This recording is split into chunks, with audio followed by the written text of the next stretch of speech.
She's not mic'd up, but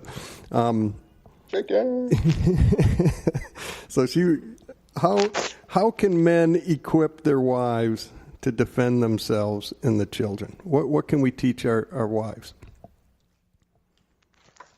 Oh, that's a huge question, man. You could start from the secret to everything: communication, talking between the two of you, having a plan between the two of you, having your wife take some self-defense classes. Having your wife take some firearms classes, both of you taking firearms classes, both of you taking self-defense classes, teaching about situational awareness. You know, like in the old movies when you're in the jungle and everything gets quiet, there's some predator in there. The same thing happens in real life, and we miss it because we're all busy doing other stuff. We come in there to shop. We have a design on our mind. We got problems from yesterday we're thinking about. We just glad to get out of traffic. We're trying to make sure the kids don't run into the street. And sometimes you grab your cell phone and you're looking at that, and we're just so distracted. But we fail to realize that while we got out of the car heading to the mall and the kids are just doing their thing, there was somebody who was parked at the mall that was watching. And they see that you're not looking at your purse. You're not paying attention to having your door open. Or maybe you left your car door open, or whatever you did. Being distracted is the first piece. So look at it in the jungle again. In the jungle, there's like typically different predators. There's a predators that lie in wait. There's a predators that hunt you down and chase you. There's the predators that hit you in mass. So it's kind of like you got piranha, you got the alligator, you got the cheetah. There's quite a few different attacks, and our predators that attack our wives and our kids, and even us when we're not paying attention, are just like in the jungle. So back to the mall again. We're in the mall. We get out of the car. We're just going shopping. We're glad to get to the mall. We're not paying attention. We got to make sure the kids don't run across the street. I would make sure I tell my wife, and they know, that don't get so caught up in what happened that you fail to see if there's anybody watching you. Because what happens is there's panhandlers. There are pickpockets. There are a whole bunch of people who watch to see who's coming into the door, and they only have a few seconds to interact with you before you actually disappear into the mall. So even from the parking lot, there's a situational awareness that you have to go into. And the same thing happens when you return. There's some times when you have to go close to the water trough, times that go close to the water, and that's where everybody's at. They're waiting for the weak. They're waiting for the one not paying attention. They're waiting for the straggler. It's the same.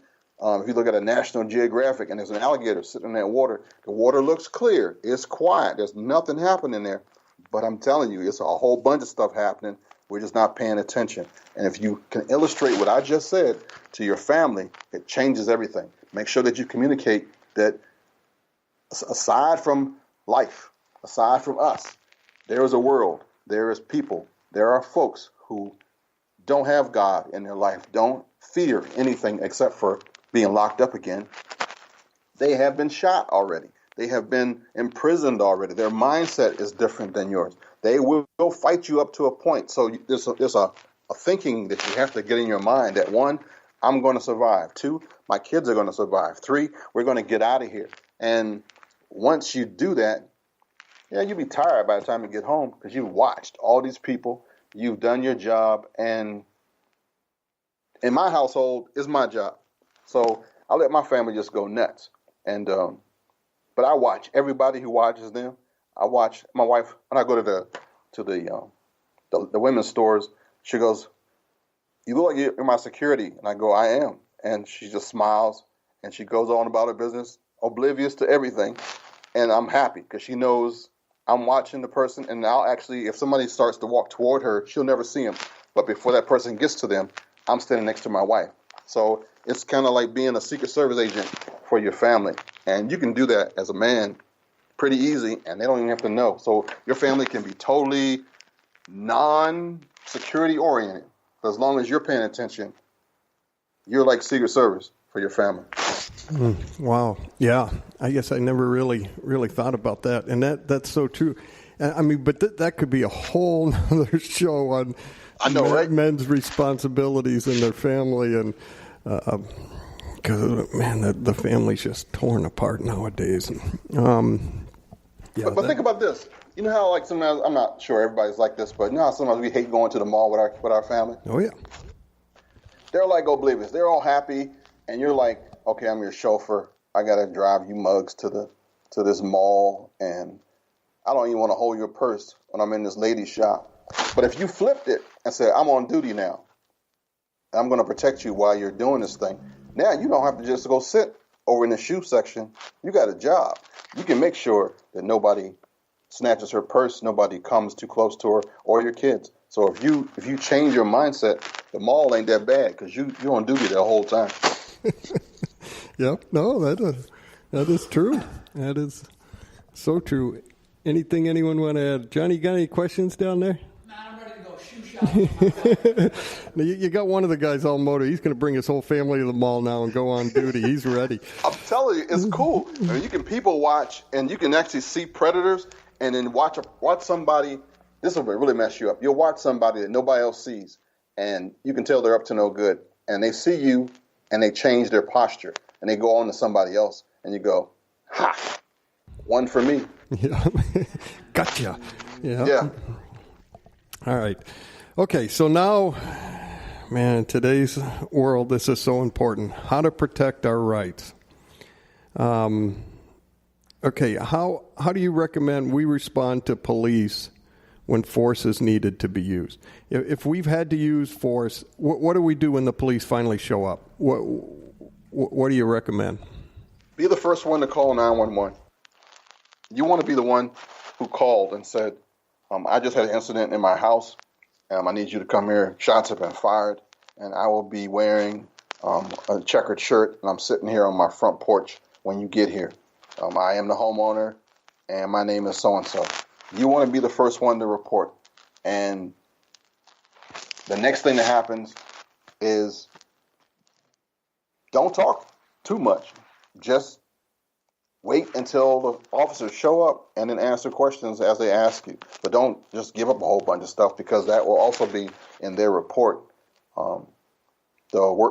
Unfortunately, sometimes it's more like the criminal justice where they get more justice than the criminals do, get more justice than we do. So don't just forthwith give information out, but be the first one to give out the details in the beginning so that all that goes on record.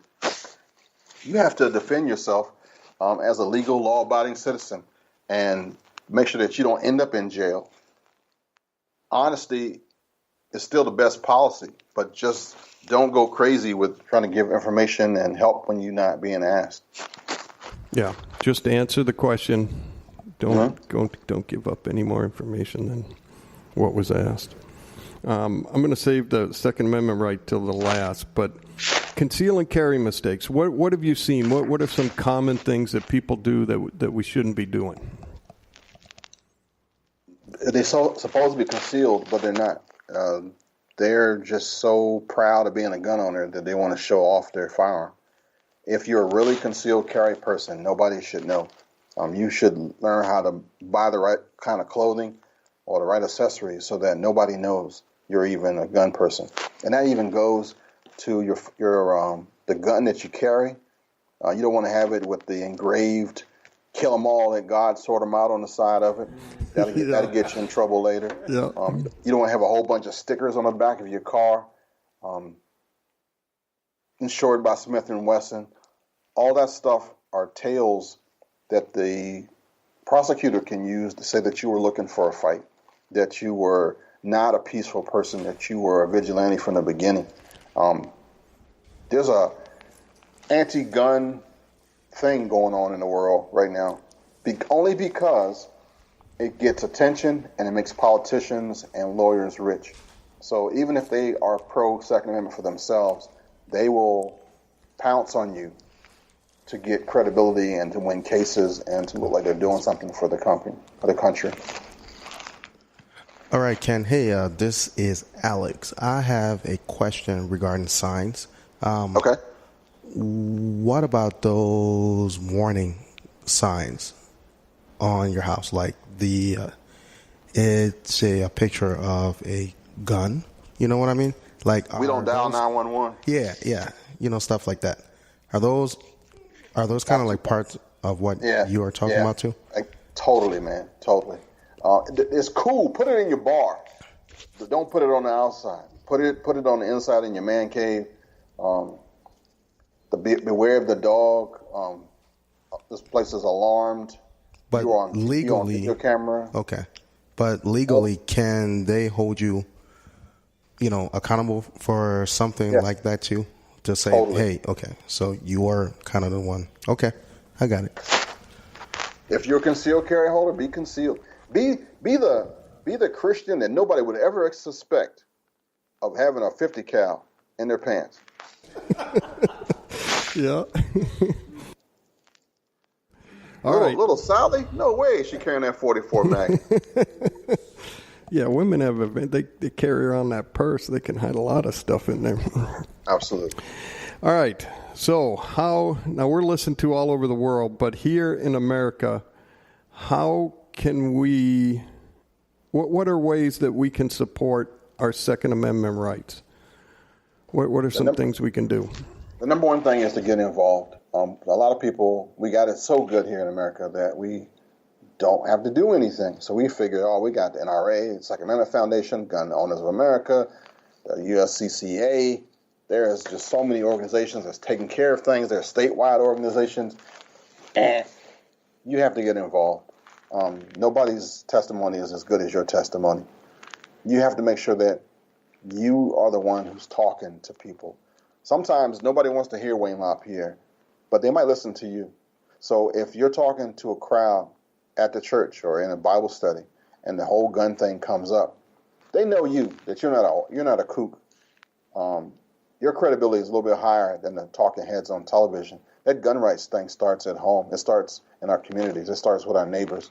And if you can convince even the folks who don't like guns, which is nothing wrong with that because it's a unnatural thing. I mean, it's like you're not born with a gun in your hand, not necessarily. You have to learn to be a marksman. You have to learn to shoot well, to be responsible. And some people are just really, really good at it. But there's folks, quite a few, that's not their thing. And in gun rights world, sometimes we don't talk and have the best language to those who choose not to. But what's cool is if I got 2 or 3 buddies and they are not into firearms, that's okay, as long as they allow me to be the one who, in case of trouble, break glass. It's the same. I'm the fire extinguisher, so I'll chill until it's time. And you don't have to know that I'm a gun guy. But if your crowd, if your community, if the people who choose not to have a firearm can also be your supporters, if you can reach them to say, this thing isn't so bad. It's okay that you don't, but if you don't tread on me, I'm really cool with that. And that helps out more so that when the votes come down, like I remember my mother, she heard some stuff from Oprah one time and she was going crazy. She was like, oh man, we got to turn our guns in and guns in the house is going to kill us all. And I thought, Mom, stop, hold the phone. Grandma had a gun in the house our whole lives. And she thought, oh yeah. I said, so how did you get spun up? She goes, I don't know. I was watching television and that happens. It happens to all of us. Sometimes you can get caught up in a movie or caught up in a celebrity that sounds like they're talking the good stuff, but it's up to us, the really sane people, the people who are on the ground, the representatives of our country, the real Americans, to stand up and say, look, just having a firearm won't endanger you. Having a firearm is fun. I do this because I don't play golf. I do this because I don't watch TV as much as you do. It's cool, but this is my thing. And if you say it the right way, they'll get it. Yeah. Yeah, and I saw your review on that air rifle. That thing looks awesome. I got to go check that thing out. That is. But yeah, guns are fun. I was so surprised with that gun. They are. I mean, going out shooting, is always fun. Doug, you got something you want to go ahead? As the one guy in our fellowship who isn't in favor of guns as a general standard, I get to be the weird one. I've never fired one. I think any time you put that much destructive force into an object a 5-year-old can trigger, that's just bad. So I don't like them. But when it comes to the conversations, though, the point I usually make is I'm just not foolish enough to not want the good guys shooting back.